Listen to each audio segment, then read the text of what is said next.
খাজার নামে মাজার করে দেখায় যারা খাজার শান, দিনে করে ভণ্ডামি আর রাতে মারে গাজাই টান।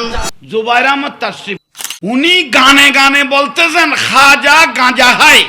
জুবাইর আহমদ তাশরিফ ও কিছুদিন আগে একটা গজল বের করেছিল, মা ফাতেমার নয়নমণি হযরত আলীর জান ইমাম হোসেন শহীদ হলো কারবালার ময়দান। এটা 45 হাজার টাকা দিয়ে ও বের করেছিল। হঠাৎ করে কওমিদের সাফে আবার এটা ডিলিট করতে বাধ্য হয়ে গেল।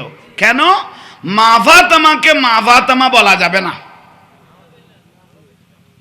ওনারা গুমের ওষুধ খাইয়েছ না, না তুন দিয়া ভরিব এখন বড় করে ক না, নজবিলে বড় করে ক।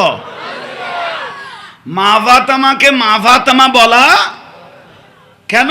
যুক্তি অনেক সুন্দর। হয়তো রসুলের স্ত্রীদেরকে যদি আমরা মা ডাকি তো রসুলের মেয়েগুলো আমাদের বইনা না হবে, যুক্তি। রসুল বাগের স্ত্রী যদি মা হয় তাহলে রসুলের মেয়ে কি হবে? বোন। তো সেই ব্যাকলকে আমি আন্তর্জাতিকভাবে বলতেছি, ইব্রাহিম আলাইহিস সালাম আদম আলাইহিস সালামের বড় ছেলে শীস আলাইহিস সালাম, আদম আলাইহিস সালামের বড় ছেলে শীস আলাইহিস সালামের কেউ বাইরে কে না কিছু কন নেই। শীস নবীরে কেউ বাইরে কে না। বাপ ইব্রাহিম আলাইহিস সালাম, বাপের নাম আর বাপ মিল্লাতা আবিকুম ইব্রাহিম, বাপ হলো ইব্রাহিম আলাইহিস সালাম। ইব্রাহিম আলাইহিস সালামের ছেলে হলো ইসমাইল আলাইহিস সালাম, ঠিক না? ইসমাইল আলাইহিস সালামের কেউ এই পর্যন্ত বাইরে কে না কিছু কন নেই। এগুলো হলো বুজার ভুল।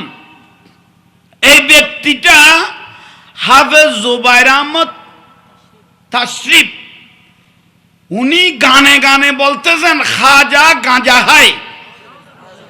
একটু জোরে বলেন না। ও গানে গানে গজলে গজলে বলতেছে খাজা কি খায়?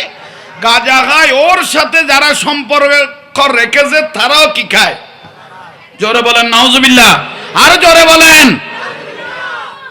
এই যে খাজা গরিবে নওয়াজ রাদিয়াল্লাহু তাআলা আনহুর নামে যে এত বড় বিয়াদবি যে করলো, এ হাফেজ তাশরিফ না তাশরিফ এ কুলাঙ্গার,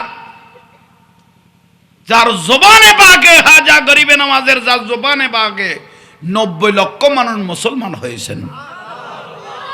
একটু জোরে বলেন।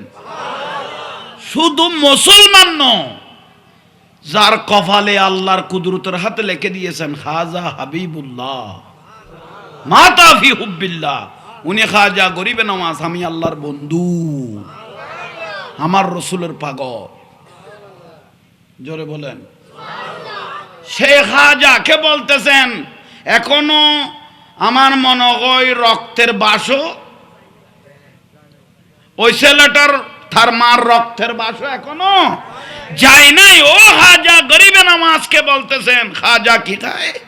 গাঁজা খায়। খাজার সাথে যারা সম্পর্ক রেখেছে তারাও গাঁজা খায়। একটু জোরে বলেন।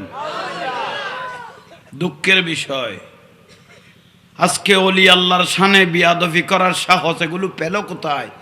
একমাত্র আমরা সুন্নিরা দুর্বল হওয়ার কারণে, ঠিক না? আজকে খাজা গরিবে নওয়াজকে বলে গেল, কালকে বাবা মোসনুলিয়াকে বলবে, ঠিক না? এই সুযোগগুলো যদি পেয়ে যায় তাহলে খাজা গরিবে নওয়াজ, খাজা গাঁজা হাই, এ হাফেজ জুবাইর তাশরিফ এই কথাগুলো বলতে পারতো না। ভারতের মধ্যে এক বক্তা যখন ওয়াজ করতেছে হঠাৎ করে বলে দিল খাজা গাঁজা খায়। এই কথা বলার সঙ্গে সঙ্গে খাজার পাগল এখানে একটা ছিল, ও একখানে এক দূরে স্টেডে এসে হাজির, হুজুর ওয়াজ বন্ধ করো। তুমি যে খাজা গাঁজা খাই বলেছো, কোন জায়গায় কে এসে আর তুমি কোথায় দেখেছো আমাকে আগে বলো। এরকম আশেক গুলো যত যদি প্রমাণ দিতে না পারে এই মুহূর্তে স্টেজ ছাড়ো। আর এক লব্জ ওয়াজ করতে দেয় নাই, ওই মোল্লাকে কানে ধরে ওয়াজের ময়দান থেকে তুলে দিয়েছেন। এটা হলো ঈমান, এটা হলো মজবুত ঈমানের দাবি। জোরে বলেন সুবহানাল্লাহ। কিন্তু এরকম ঈমানদারের আমাদের খুব অভাব, ঠিক না?